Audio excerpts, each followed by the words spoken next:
Hello, hello, hello, and welcome to another episode of the Full Quota Podcast. As I adjust my mic volumes, my name is Mpho and Tim. I've got Tim Lace here with me. Tim, how are you doing? I'm doing good, but I'm doing good. Yeah, looking forward to this one. Yes, we've been looking forward to it for a while. But remember, we are South Africa's number one cricket podcast. If you want to know anything about South African cricket, it's here. Domestic, international, everything. The Proteas are in Australia right now, burning up the heat like it's not winter.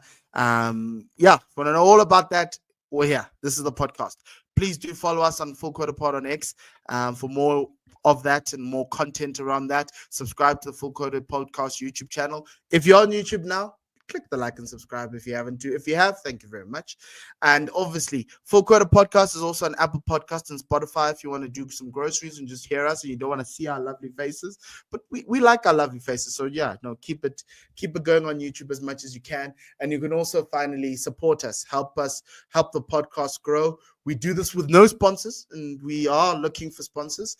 But you can help support us and trying to keep it as community as possible. So if you can join our growing community by buying us some coffee and letting us know what you think. And if you have any comments and suggestions, you can email us at sacricketpod@gmail.com. What I like about today, as Tim said, is that it tells us that the season is just around the corner. And so what we thought was it's the right time to just talk about Division 2. Not a lot is spoken about Division 2, and so we want to dedicate a program to Division 2, something for you to go back to when you see people do things, and you'd be like, Tim and Mpho said this guy is important. Tim and Mpho said this, and that, right? And so that's the important thing here. About this episode, it more than anything, shedding light on Division 2. We're going to talk about who's moved where, what teams look like, coaching movements, team movements, and squads. And so but Tim, Division 2, not a lot of people watch Division 2, but there's a lot of gems and a lot of for future Proteas are in Division 2. Yeah, look, our podcast has evolved over the last 4 and a bit years doing it, but the primary focus for me was always about domestic cricket, and in particular, I wanted to give as much light in Division 2 as possible for as long as it lasted. So this is a very important one. Yes, there are lots and lots of gems. There are lots of players that we have mentioned many times over the weeks, months, that are still in Division 2, still trying the trade. They are a whole host. I will go into my particular guys to focus on towards the end, but in general, yes. If it's not on television, it's on YouTube. You can see the next Proteas. They are Proteas players who are not yet Proteas, but are Proteas to be, that are currently in Division 2. And there's a lot of guys who have done well and are learning. And I think for me, Division 2, the way I see it is, if you're a young cricketer learning your straps, Division 2 is the best place to learn. Why? You'll get a lot of game time. Yes, they don't get a lot of games, but you'll get a full season. Whereas in Division 1, you might get 2 or 3 red ball games. You might get also a handful of ODI games and some T20 games. In Division 2, you play the entire season. You'll get close to 20, 25 games of cricket, and it allows you to hone in your skills. It allows you to understand what it takes to build an innings, to get to understand what type of cricketer you are. And I think that's what we see in Division 2. But it also gives an opportunity for some of the guys who were in Division 1, who are on the back end of their careers, to still play some competitive cricket and also to impart on the youngsters. And if you look at some of the teams, look at the teams that came up last year, which is the Tuskers had a lot of veterans, and then they clouded the veterans and the youngsters. When they came to Division 1, they went very young and they got sent back. And then now in Division 2 last year, they were like, no, with some veterans, some youngsters, and we're coming up. And that's, those are the mixtures that you want. And that's how you learn, and that's how you grow, and that's how you build a career. And Yeah, that's how you yeah, Look, do. it's a tough place to learn, but it's the best place to learn.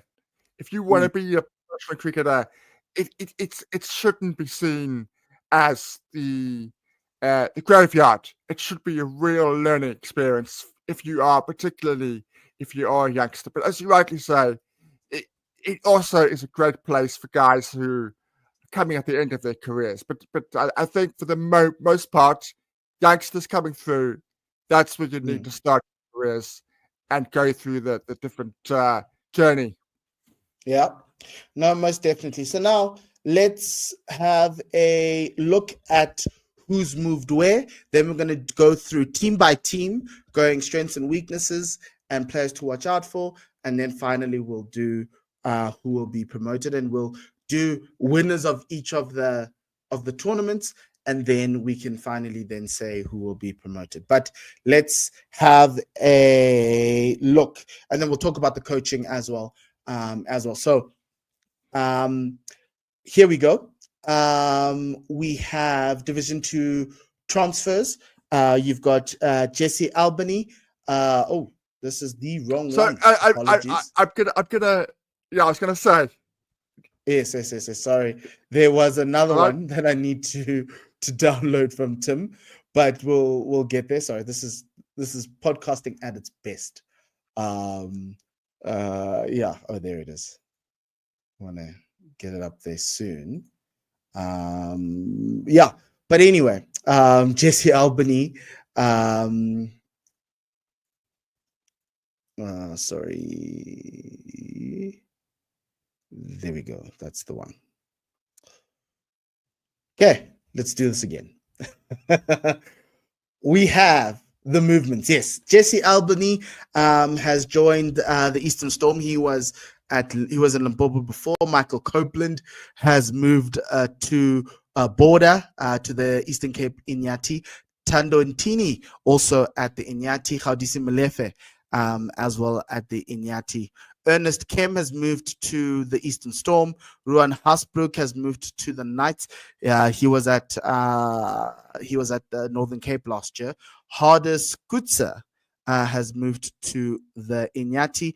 The Northern Cape Heat, the perennial bridesmaids, they've got Garnet Tar from the Knights. Nonelaika as well joins them. Yuri Sneyman, who was in Mpumalanga and looking at retirement when we spoke to him about a year and a half ago. He's now got a new contract at the Eastern Storm. They're building up a lot of veterans there. Aubrey Swanepoel has moved to Mpumalanga from the Knights. Emmanuel Mutswiri also goes to Limpopo. I like that one for them. Tetelo Mapaka goes to Mpumalanga as well, to the Rhinos. He was hanging around at the Lions. He's been also at Northwest as well, so he's going to get some game times there as well, some game time in Mpumalanga. Cole Abrams also moves to the Knights. CP Kleinans goes to Limpopo. Ntlagani Pumpungose, Northern Cape Heat. Tamsan Kumalo, Northern Cape Heat. Udirile Mudimukwane, the spinner, goes to the Northern Cape. He was ex-Dolphins actually. So interesting move for him there, and I like it for him. Sisanda Magala, someone who has not been on the scene for the last season. He is at the Knights. James Ritchie at the Northern Cape Heat. And then the Golden Root Badgers have a lot of players. Benny Hansen, Zach Momberg, who was at the Lions last year, he played a game for them. He's moved down to Oudtshoorn. Liam Alder also leaving the Warriors, going to Oudtshoorn. Banele as well as Mundli Kumalo. Tim, if you look at this, which transfers were the best? Which team did well, and which is the one transfer that you're like, yeah, no, this is a game changer? Yeah, that's a difficult one. I would say that actually this is probably a good transfer for. I tell you what. You know what? I'm gonna go a little bit to the left field here. I'm gonna go Mm-hmm. Eastern Cape. I'm gonna go Eastern Cape. I'm gonna go. You wouldn't necessarily think of those guys in particular, but I Mm. think that this is the chance for them to take that step up. Malefe, very experienced. Tando and Tini, at a point of his career where he's absolutely got to make it count now. If he wants to be a professional cricketer for the next 5, 6, 7 years, he's moved around far too much. Copeland has always been a talent, and for whatever reason, it hasn't worked out for him at Borland. I'm not sure why, but it really didn't work out for him at Borland at all. But I see a talent there, a young up-and-coming batsman. So, and Hardest could say will be very useful in the white ball formats. Hard-hitting batsman, good sort of bowling all-rounder. I would give them probably just about the nudge in terms of the transfers. In a wider context, I would say look at Liam Elder. Another one, similar in terms of Tandu and Tini, moved around a lot, not had a lot of game time. Not entirely his fault, I don't think. I think that from whatever reason, I think that particularly Robbie P had too many spinners when he had Liam Elder there, and it became very, very difficult for him to get game time at the Warriors, for example. And especially with them fighting over which black spinners and all of that stuff at the time. It becomes very, very difficult. Very difficult. Look, and somebody else, just finally, I haven't seen him in preseason. I haven't seen him in the nets, but I've been hearing big things about Modley Kamalo. I've been hearing he's bowling really quickly in the nets. So just keep an eye out on for him. Look, I think from my side, I think Zach Momberg is an interesting one. He is someone who has come through the line setup and is going to add a lot of value and runs to a team that already didn't lose George van Heerden. So they're just adding more quality batters to their side. And then I look at Garner Tar. Northern Cape Heat have struggled at the top in terms of T20s and ODIs. And I think Garner Tar, if he can find his form from 2 seasons ago at the Knights. Last year wasn't the best year, but I think he can improve. I think that he adds a lot more to that team. Odirile Mudimukwane is a very good spinner, so that's a help, especially when Ernest Kemp has left. But Ernest Kemp going to Eastern Storm, they get themselves a very handy all-rounder, very good all-rounder, probably the best all-rounder in Division 2. And that's something that we need to consider going forward. I think, people they've done well. It's the proof in the pudding is obviously in the eating, but I see what the Badgers did. I see what the Inyati did. I like Tando and Tini in that team. But I also see what Northern Cape did. And you kind of get a sense of the teams who are wanting promotion, who I think are looking for promotion. And it's probably those teams. The Knights already have a strong squad. But Sisanda Magala, changes the game. If you get so Sisanda takes wickets for fun. If he plays, yes. that's the issue. Okay, let's go through squad by squad, Tim, and let's try to figure out where their strengths and weaknesses are. So let's start with the Eastern Storm. Jeffrey Toyana's team, they have not had any coaching changes there. Jeff is still there for that team. Devon Murray, who is a talented youngster. Martin Kumalo, also a fast bowler coming in through. Chris Britz was T20 Batter of the Year. Aman Khan, Dumelo Simelani, Andrew Rasimene, Gabelo Sikukune, Grant Thompson, Yuri Snyman, Jesse Albany, and Ernest Kemp as the all-rounder. Ernest Kemp changes this team's profile a lot. Adds a lot of experience and all of that. Tim, the only problem is bowling-wise, Ernest can help. But I'm still worried about, from a pace perspective and a bowling perspective, if they can take wickets. I can see the batters here. It's just obviously batting is, you're gonna hope that they're on form. But I think this team's problem was they couldn't defend anything, and I still think that could be a problem as well this season. Which is why I did touch on what I've heard through the grapevine about Martin Kumalo, former SA Under-19 player. That's why I touched on it. I touched on it because, as you rightly say, 20 wickets for them has been a struggle. it has been a big struggle. Something that Jeffrey Gianna, it's been a large reason why they've struggled with Jeff at the home last Mm, season, which was, in terms of his stature, was a surprise.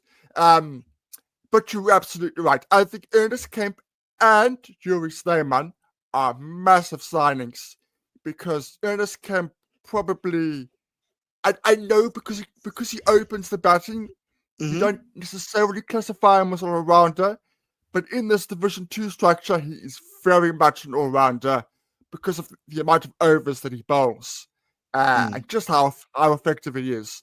And Yuri Sleiman revolutionized Mpumalanga the last 2 seasons.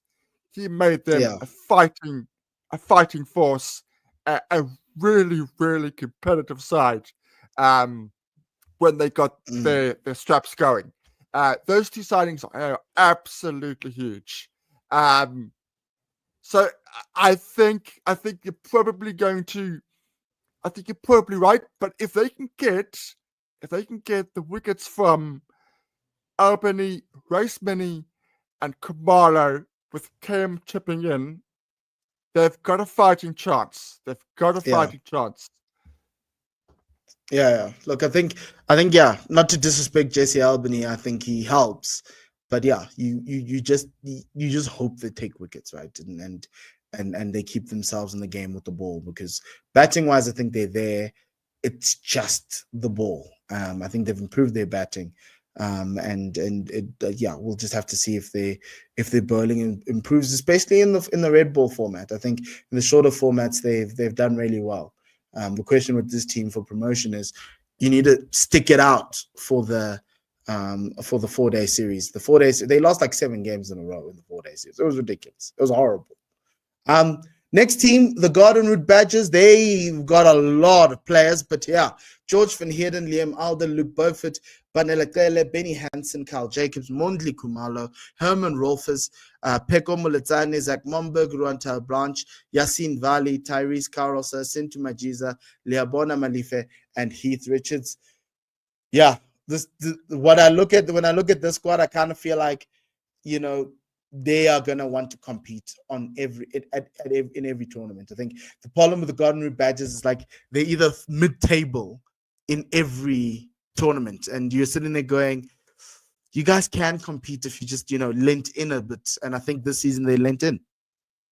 Okay, I'm gonna make an error on my part. Herman Mhm. Rolfes is still at Mpumalanga. Okay. So everything else is correct there except for Herman. Okay. Look, this That's is all a good, very Tim. very huh? I said that's all good. Yeah. This is a very strong squad, and they should be fighting for promotion, undoubtedly. Um, Mm, just to put a caveat, the last four are high performance contracts. So it's not like they signed a whole bunch of people. It's because everybody in Division mm, 2, you get 11 contracts, and then it's up to you how many high performance or rookie contracts you mm, want to give out. Um, I've already touched on Liam Elder. I've touched on George many a time. Same for Luke Beaufort, so I won't repeat myself. What I would say throughout the entire bit of last season, Juan Blanche was injured. I think he mm, came back right at the very end, if I'm not mistaken.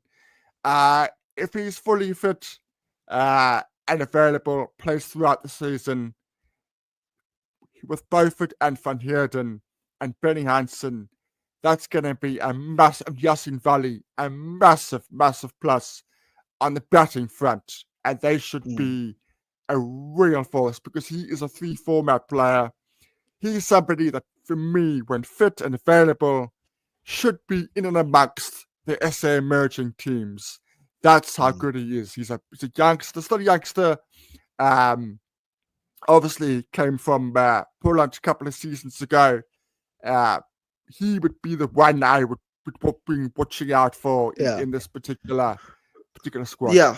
The one thing I'd say about this team is it's got a very youthful feel, and I think that's where I think where it might necessarily fall apart. But Yassine Valley is very experienced. George Van Heerden, Luke Burford have been here for a couple of years. Peko Moletsane is the guy you're looking towards. Mondli Khumalo's played a lot of cricket. So has Sintu Majiza. So just from a batting perspective, it is quite young. But yeah, I think the question here is quality bowling, and there's going to be a lot of pressure on Peko Moletsane this season to try and help them, take wickets and push through. But again, we're tired of the Garden Route badges just mid-tabling it. I feel like they're in purgatory there in Division 2, and hopefully this year they might get out of purgatory. It's either be bad or be very good. Being okay is nice, but you can't have the top run scorer, but you're not competing. It doesn't make sense, right? Absolutely agree. Big season for Come them. on, Garden Route badges. We want something, push for promotion. Okay, another team we think is pushing for promotion is the Eastern Cape Inyati. Christopher Gleaves, Michael Copeland, Hardis Kutsa, Lihle Sizani, Tando Ndini, Jason Niemand, Mletisi Malika, Nico van Sale, Jerome Bossa, Jacques van der Merwe, and Khadisi Molefe. This team surprised us last year in the One Day Cup. They did really well getting to the final. I think that final was shared. But I do think they had a massive chance of winning that final. And what they've done is that they've added a pacer in Tando Ndini to kind of help them charge themselves up. The question for them is obviously the longer format batting. Michael Copeland is a good addition to that. Can they do it across all three formats? We'll wait to see. I still don't see this team as a T20 side. But I do think they make their money in the 50 overs, and they did relatively well in the 4-day series. And it is a few additions to this team, 4 additions, and I think hopefully that it'll get them there. But you can see that they've got some ambition. I think Tando Ndini is a shot across the bow. I think Tando Ndini could finish the season being the highest wicket taker in this division. I hope so for his sake. Because I have been a little bit critical of him. I don't think moving from team to team. Last season he didn't just move team, he moved countries. He played in Australia. I don't think that's necessarily a good thing. You want new experiences, but not every single season. And I think that's been certainly a criticism of mine of his in how he's gone about it. But time is still on his side. He's still very young because he started very, very young. We know the talent is there. So the foundation, this is the perfect foundation to rediscover that talent.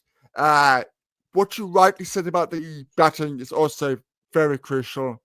They cannot rely on Jerome Bossa and Jason Niemand season after season after season after season and not have other guys chip in.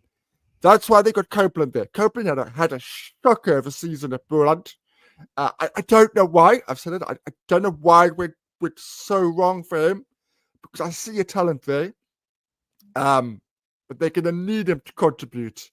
Absolutely. Because although Jerome Bossa really dominated the white ball competitions last season, won an award at the CSA Awards, rightly so, they cannot just rely on him doing everything. They need other guys to contribute. We did see green shoots from Lihle Sizani last season. We did see a couple of nice 50s from him that showed something, some talent. So if he can be a little bit more consistent, that would be a huge plus for them. Look, I think this team, if this team finishes competes in one, like if they continue to do it in the 50 overs and maybe much better in the 4-day series, Yeah, look, I think it'll be a good season. I think for them being competitive and trying to win all three is a good season for them, and I think they might have a squad for it. You just want, from an improvement perspective, you need the batters around those Bossa and Niemand to kind of step up, and they've got the guys. Let's see if they can do it again, because it seems like they're building something there at in East London. Okay, next team is the team that got relegated from Division One. They didn't change much from their team. Rohan Haasbroek is the addition, the only addition into the side, or one of the three additions into the side. You've got Cole Abrams, Sisanda Magala also as a new addition. They still have Jacques Sneeman, Isaac Dichale, Gian Kluter, Patrick Botha, Malusi Siboto, Johan van Dijk, who still is a speedster, Dane Pete, Seth Fledermaus, Sitembi Lelanga, and Tian van Vieren. Really, really strong squad coming out of there. Very experienced, quite an old squad, reminding me of like a Northern Cape Heat type of a squad. They did lose. It was Garnatar, and who did they lose to? Northwest. Thingy. It escapes me. I'll get it anyway. Good. I can't remember. Is it? I can't Is remember. that I can't remember. He was their top run scorer last year. Hmm. And yeah, yes, we'll get it for you soon. But anyway, very strong squad. I like the addition of Sisanda into this team. I think he adds a lot of experience. Joe van Dijk is going to be very good for them. Tian van Vieren is good. And Joe van Dijk has a chance of being a top wicket taker here as well, right? I think. But last season, he, wasn't necessarily, fit and available, and didn't have the best of seasons. I like that Dayton Peter stayed, and I like there's a lot of guys who've stayed and are trying to bring guys back. Patrick Botha is a really good player, and yeah, the Knights are shoo-ins for promotion with the talent that they have here, Tim. Look, this is the team that should be promoted. For the variety of the competition, and if you are a 100% neutral, you don't want it to be the Knights, because this team is stacked. This team covers everything, particularly if this is a huge if, because he hasn't been playing a lot of cricket lately. Particularly if Sisanda is fit. If Sisanda is fit for 75% of the season, then the rest of the competition can forget it. Yeah. Honestly, they can look, forget and it. yeah, and the batter I'm looking for is Deon Forrester. He was emerging player of the year last year in the men's side, in the men's divisions. Yes. Garner Tar also left, so they've lost a lot of explosive batting. They also lost Lesego Senokwane, as well as Aubrey Swanepoel, who went to Mpumalanga. So, and Tlagao Mpungos, who's gone to Northern Cape. So it was good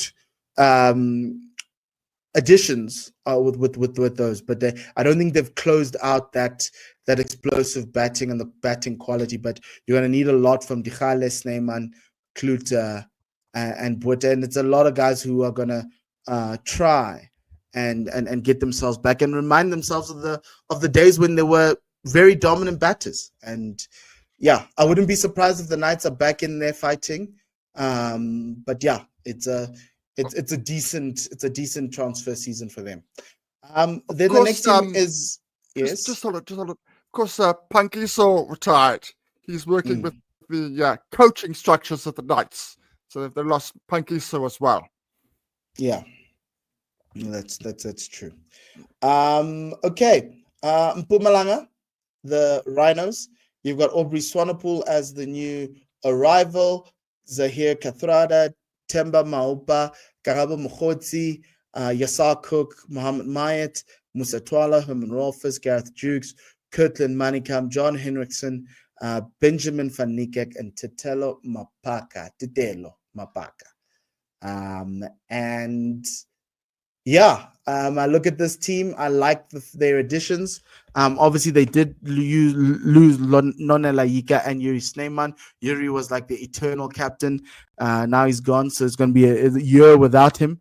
But I'm happy with Aubrey Sonopol coming in, another experienced player to kind of continue to build. Continue to help them to build in this new season, and so that's going to be quite an interesting situation for them.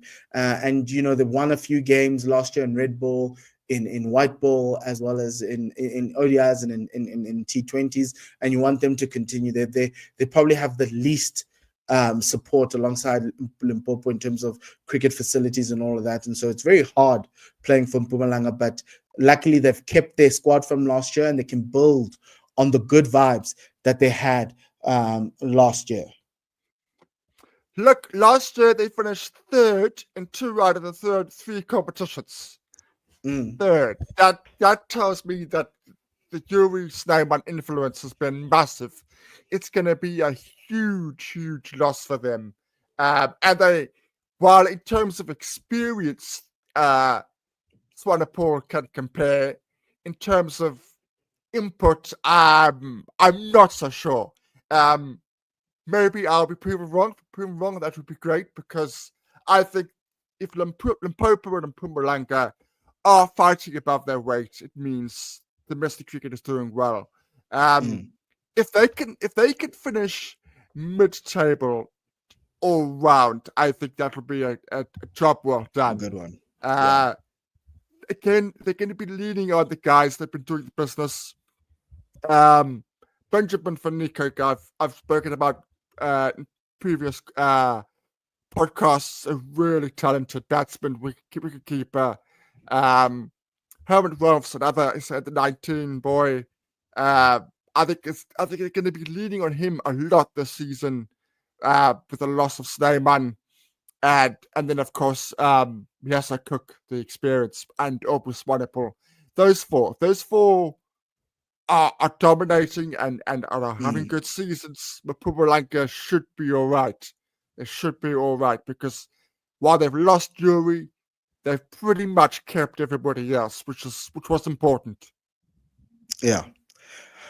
Okay, then the next one is Limpopo. They have a manager change, a coaching change. Gershwin Rabi comes in and replaces Gordon Parsons. But yeah, they've lost 2 players. They've gotten 2 players, but they lost 4. They've got Emmanuel Muturi and CP Kleinans. In Shelton Ngubeni, Atwell Mokgoloboto, Matthew Pollard, Ludwig Kaesner, Don Khadebe, Mapekgola Portona, actually. Liam Peters, Cesar Masondo, Lawrence Steenkamp. They lost Gaudisa Molefe to Border, Mone Fenter to the Northern Cape, Jesse Albany to Easterns, and Hollis Kutzer. I kind of feel like losing Mone Fenter and Jesse Albany is like losing the heart and soul of this team, the engine room. So it's going to be interesting to see how this team goes. I think this team might actually end up finishing last this year, largely because of the losses that they have. Emmanuel Muturi and CP Kleinans are still very good players, and they can bring much, but I think they've lost more than they wanted. And another question is, who's your fast bowler? And I kind of hate that every year, whenever they have a good fast bowler, they just get taken up by someone else. Yeah, I spoke to Gordon Parsons shortly after he left the position, and he said they're losing a lot of players, and he wasn't wrong. They've lost a lot of players in the squad. Again, they were having good seasons. We know that Gordon Parsons won the T20 competition while he was at the reins, so they can't do it. But I think this is a rebuilding season for them. I think they must not panic. Even if they finish last, it must be a rebuilding phase for them. See how well they can do. They've still got talent there. Liam Peters, Lawrence Steenkamp, and Todd Radebe are real talents. They're real talents, in my opinion. Guys that could easily be playing for the Knights. Guys that are right up there in terms of just below the first division. real talent. So they've got talent in the squad. It's just that they've lost what they've lost. They haven't replaced adequately. I just think this is just a rebuilding phase for them, and just rebuild with a new coach, new structure, a new direction, and hopefully come out and on top at the end. Yep. Yeah, and yeah, it's going to be a tough one for Limpopo this year. But I think the great thing about them is that they always discovered this young talent from the high performance area contracts and from the schools in and around the area. It's a large province, and you also got the help of some guys who are playing for Northern. So you might just seeing some people who are living in Pretoria playing for Limpopo next season. But yeah, I think it's going to be a tough season for them with the squad. Finally, Northern Cape Heat. This is a team here that is looking to be promoted. They are looking to get themselves back up there. They have a new coach in Mduduzi Mbata, who replaces Dion Carolus. Garner Tar comes in for the Northern Cape Heat. So does Nonela Yika from the where did Nonela Yika come from? Eastern, from the Inyati, I think. From Mpumalanga, actually. He came in from Mpumalanga. Ntlagani Popungose came from the Northern Cape. Tam Sanwa Kumalo as well coming into this side from the Northern Cape. Udirile Mudimukwane coming in from the Northwest. Kumalo also coming from the Northwest. And James Ritchie from the Tuskers. And you have Romano Terblanche, Taponduli, the spinner. Morne Fenter from Limpopo. Ronan Herman, also still there. And Benjamin van Niekerk. I think they've gone a lot younger. They've gotten rid of all their experienced players. And it's a rebuild, it looks like, at the Northern Cape Heat. So it's going to be a question as to whether they'll be able to compete like they did in previous seasons. But if you look at it, they've got all their bases covered. Fast bowling is covered. Some of the batting is covered. The question obviously is, can they compete at the level, and can these players who've been selected for their great performances in previous seasons continue that? Ben van Niekerk is one of those players who stood out last year. So has Morne Fenter from Limpopo. You can see what they've done. They've gotten a lot younger. Let's see if they can continue with this. I'm not so sure this year that they're going to be competitive. I think they might be. But I think if I look at the other squads, if I had to rank them, they're not necessarily in the top 2 or top 3 in terms of squads. But you never know in this division. But yeah, this is the Northern Cape Heat with a rebuild, Tim. Yes, it's a rebuild, but it's a better rebuild than Limpopo. It's a rebuild of they can win a competition. They can win one of these competitions with the squad. I don't think they're going to get promoted. I think they're just a little bit short. I think they've gone the right way in terms of, while losing Ruan and Bashir Walters is retired. That's a lot of experience. They've gone and said, you know what, we don't need another guy at the end of his career. We need to go with youth, people like James Ritchie from the Tuskers. That's the right direction. It might take them a bit longer to fight for promotion, but it might put them in a better place in 2 years from now, rather than putting everything into promotion and not getting it, which Northern Cape have been down the road before. Let's just put it that way. They've been down that road before. Look, they've got a lot of players with high ceilings, so it's one of those things where you're going to have to give them a chance and a look in, because they lost a lot of players. They lost Hardest for Leon Mudiri Teko, Ernest Kem, Ruan Haasbroek, Emmanuel Mutsuri, Cole Abrams, and CP Clennon. So they cleaned out the decks there in that. And that brings us to Tim, the end of the squads. The only thing now that's left, Tim, is predicting who's going to do what. So I'm going to go with players to watch out for. Tim, let's start with that. Right, okay. So it's always better to write these things down. My brain doesn't always work in a live, in a podcast where I have to think. So I did write these things down. So Let me just get this right. Okay. I have sort of gone slightly differently. Mm-hmm.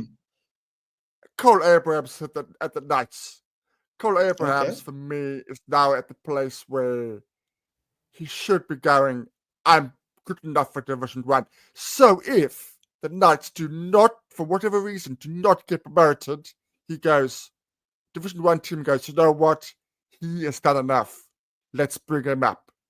Okay. But all three format player, probably Mm. better with a white ball, but a real talent.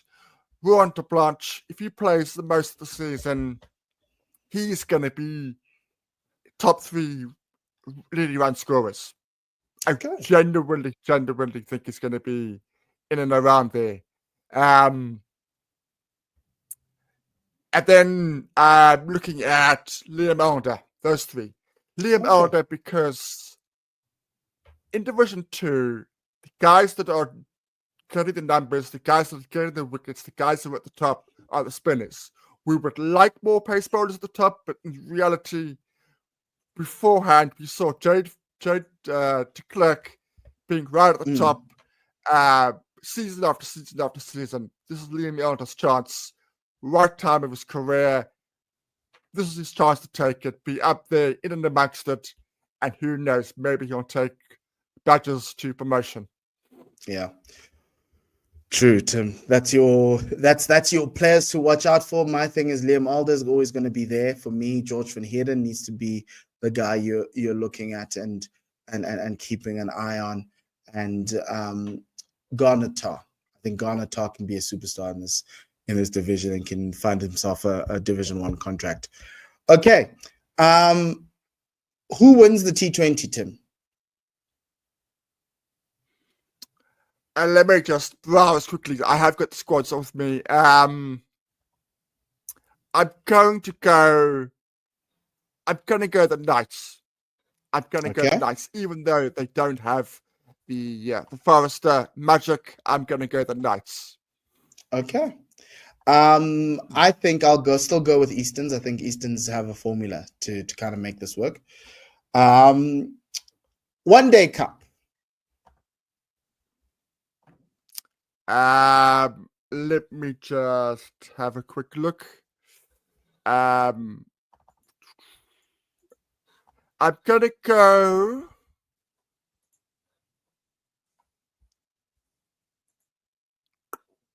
No, they're not gonna win it. They're gonna win the Florida competition. I'm gonna go.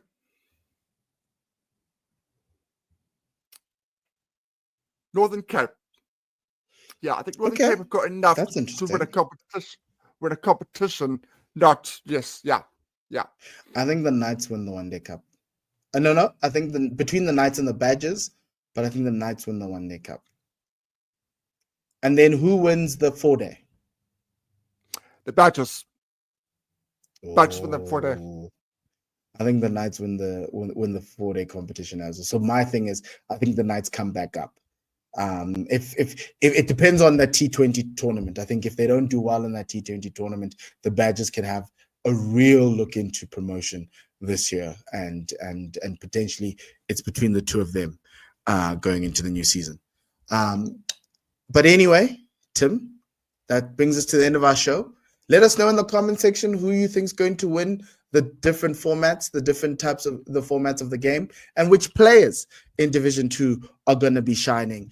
And yeah, it's the start of the new season. It is August. It's going to start in September, but you can always refer back to all our picks and all our squad updates. But yeah, this is your season preview from ourselves here at the Full Quarter Pod. Remember, please follow us at Full Quarter Pod on X. Subscribe to the Full Quarter YouTube channel, and also Apple Podcasts and Spotify at Full Quarter Podcast.